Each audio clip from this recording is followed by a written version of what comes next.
বললে অনেক বেশি ভালো লাগতো, কথা বলা কেমন জেনেই লাগে। এই বাংলাদেশে অদ্ভুত এক শূন্য অবস্থা তৈরি হয়েছে, আমরা না চাইতে কিছু একটা পেয়ে গেছি অজস্র মানুষের রক্তের বিনিময়ে। এই না চাইতে যেটা পেয়ে গেছি এগুলো নষ্ট হওয়ার সম্ভাবনা থাকে অনেক বেশি। আমাদের এখন থেকে সাবধান থাকতে হবে যেন এই জিনিসটা নষ্ট না হয়।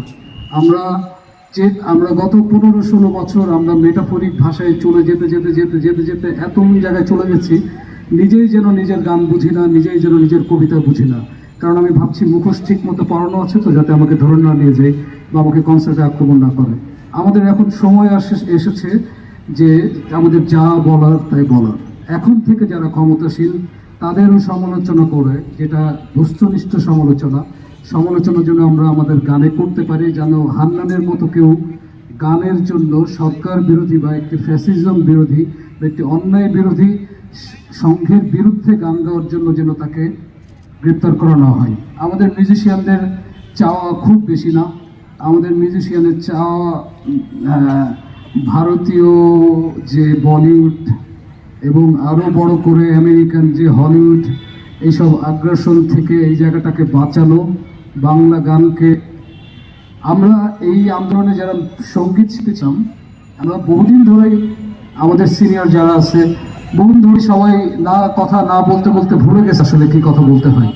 র্যাপাররা দেখিয়ে দিয়েছে যে কিভাবে দাঁড়াতে পারিনি সঙ্গীত শিল্পীরা। আমরা আমাদের মতো পার্সোনালভাবে ফেসবুকে বা যেভাবে হোক আমরা পাশে ছিলাম, কিন্তু আমাদের এইটাই আনন্দ যে রাস্তাঘাটে যখন বের হয়েছি তখন আমাদের অনেক গানের কথা অনেক যুবকেরা বলেছে, যুবকদের এই গান শুনে তারা এসেছে। তো শিল্পীর কাজ আসলে শুধু আন্দোলনের সময় জনতার পাশে দাঁড়ানো না, ছাত্রদের পাশে দাঁড়ানো না, সারা বছর তাকে কোনটা অন্যায়, কোনটা ন্যায়, কোনটা কি বলতে হবে, কোনটা বলতে হবে না, এই জিনিসগুলো জানিয়ে দেওয়া সব সময়।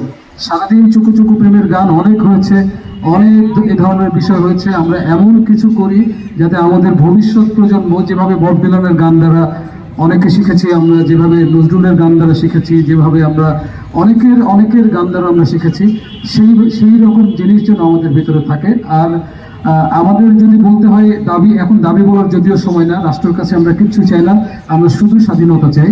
শুধু স্বাধীনতা হলে আমাদের সমস্ত অর্জন হয়ে যাবে। আমরা যে গান গাইতে চাই, আমরা যে লেখা লিখতে চাই, যে সিনেমা বানাতে চাই, যা করতে চাই, কোনো বাধা দিবে না। আর যদি বাধা দেন, এই শহীদগুলো কিন্তু আবার তাদের কবর থেকে উঠে আসবে। আমি বলছি, এরা কিন্তু শিশুদের শিখিয়ে দিয়ে গেছে, যুবকদের শিখিয়ে দিয়ে গেছে নিজের অধিকারের জন্য কিভাবে দাঁড়াতে হয়। তো কেউ যদি কোনো ধরনের টাল্টি বাল্টি করেন এই রক্তের উপরে দাঁড়ায় যদি আপনি সার্ফিং করতে করতে মাখন খেতে থাকেন, এই শহীদরা সহ এই যুবকেরা লাঠি হাতে আবার রাস্তায় নেমে আসবে। সো কেউ কোনো রকমই করবেন না। আমরা অনেক ধরনের বিষয় দেখেছি এখন দেশে যা হচ্ছে, খুবই খুবই খুবই খুবই জঘন্য।